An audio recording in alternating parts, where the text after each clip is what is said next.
Количество заразившихся коронавирусом в Китае превысило 40 тысяч человек, жертв более 900. Распространение вируса в других странах может ускориться, написал в своем твиттере гендиректор Всемирной организации здравоохранения.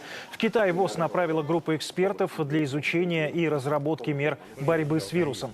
Тем временем на круизном лайнере Diamond Princess число заболевших достигло 130 человек. С 3 февраля оно стоит на карантине в японском порту Йокогама. На борту в том числе 24 россиянина. Никто из них вирусом не заразился, заявили в российском посольстве. В Хабаровске медиков, работников транспорта, торговых центров и банков обязали носить маски. Из-за карантина на границе резко подскочили в цене овощи. В Китае завершила работу группа специалистов Роспотребнадзора. Китайцы подтвердили эффективность российских тест-систем. На территории России новых случаев заражения нет. Двое граждан Китая, у которых ранее подтвердился диагноз, готовятся к выписке, заявила глава Роспотребнадзора Анна Попова. На сегодняшний день остаются под медицинским наблюдением более 20 тысяч человек. Из них более 6 тысяч – это граждане Китайской Народной Республики. Обследовано и госпитализировано из общего количества за весь период наблюдения с 31 декабря 2019 года 769 человек. Из них установлен грипп 97, респираторные заболевания, вызванные вирусами, установленными вирусами негриппозной этиологии, 121 человек. Компании продолжают ограничивать работу на территории Китая. Apple продлила приостановку работы своих магазинов. Airbnb до марта не будет принимать бронь в Пекине. Hyundai приостанавливает часть производства в Южной Корее из-за прекращения работы заводов в связи с новым коронавирусом. Вскоре вся мировая экономика почувствует эффект от китайских проблем. Так считает глава Счетной палаты Алексей Кудрин. Китайская экономика в первый месяц в шоковом состоянии находится. Целый ряд отраслей сбросили свой объем производства или транспортных услуг больше, чем на 50%.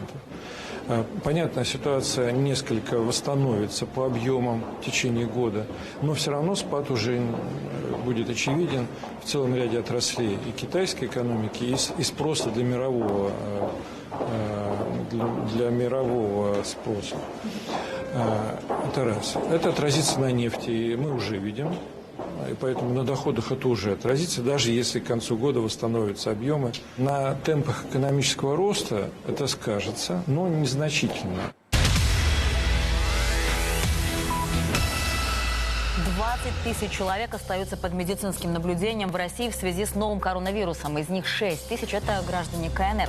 Все российские туристы, которые вернулись из Китая, чувствуют себя хорошо. Ни у кого из них анализ на коронавирус не оказался положительным. Об этом журналистам рассказала сегодня на специальном брифинге главный санитарный врач России Анна Попова.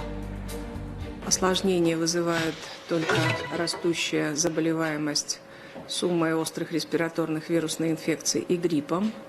И я хотела бы отметить, что за прошедшую неделю превышение пороговых уровней зарегистрировано в 23 субъектах Российской Федерации. Следовательно, все мероприятия, которые направлены на профилактику возникновения и распространения ситуаций, связанных с этими вирусами, сегодня уже проводятся так, как должно, в усиленном режиме. И мы будем продолжать эту работу. И еще и потому, что меры профилактики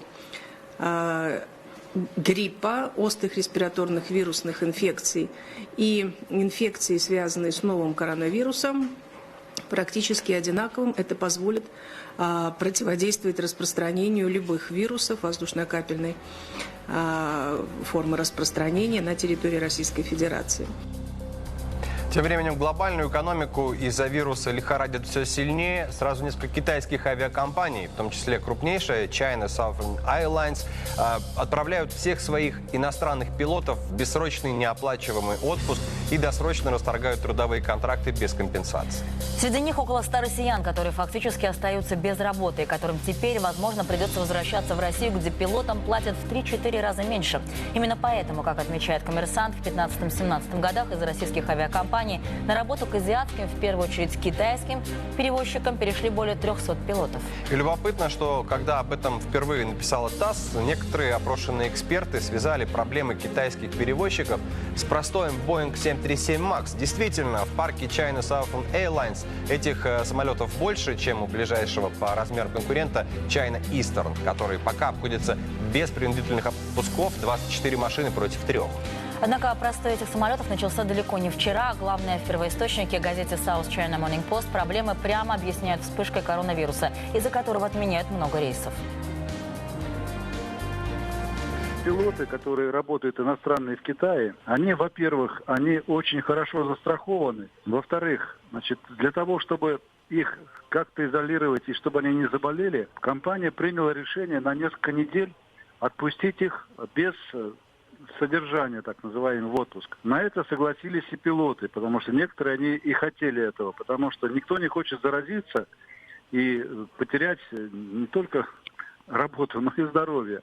Поэтому в дальнейшем сейчас ведутся переговоры о том, чтобы компания была в более удобные условия для пилотов перевести, потому что никто не знает, сколько это продлится. Но люди, которые находятся на контракте, я знаю это все прекрасно, потому что сам работал не один год в импортных компаниях, контракт очень строгий, все регламентировано. И прекратить контракт практически без убытков нельзя.